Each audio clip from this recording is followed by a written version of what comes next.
On entend dire partout qu'il y a de l'immoralité parmi vous, et une immoralité telle qu'il ne s'en rencontre même pas chez les païens. L'un de vous vit avec la deuxième femme de son père.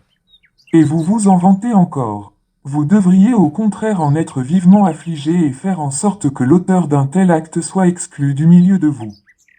Pour moi, qui suis absent de corps, mais présent en pensée parmi vous, j'ai déjà, comme si j'étais présent, prononcé la sentence au nom du Seigneur Jésus contre celui qui a commis cette faute. Lorsque vous serez réunis, et que je serai présent parmi vous en pensée, appliquez cette sentence dans la puissance de notre Seigneur Jésus.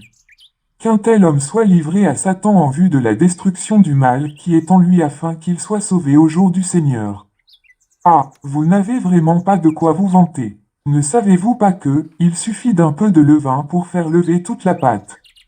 Faites donc disparaître tout, vieux levain, du milieu de vous afin que vous soyez comme une pâte toute nouvelle, puisque, en fait, vous êtes sans levain, car nous avons un agneau pascal qui a été sacrifié pour nous, Christ lui-même. C'est pourquoi célébrons la fête de la Pâque, non plus avec le vieux levain, le levain du mal et de la méchanceté, mais uniquement avec les pains sans levain de la pureté et de la vérité. Dans ma dernière lettre, je vous ai écrit de ne pas avoir de relation avec des personnes vivant dans l'immoralité sexuelle.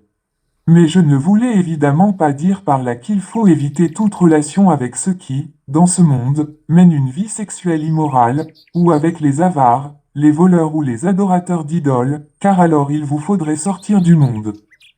Non, je voulais simplement vous dire de ne pas entretenir de relation avec une personne qui, tout en se disant votre frère ou votre sœur, vivrait dans l'immoralité sexuelle, ou serait avare, idolâtre, calomniateur, adonné à la boisson ou voleur. Avec des gens de cette sorte, il ne vous faut même pas prendre de repas. ESTCE à moi de juger ceux qui vivent en dehors de la famille de Dieu.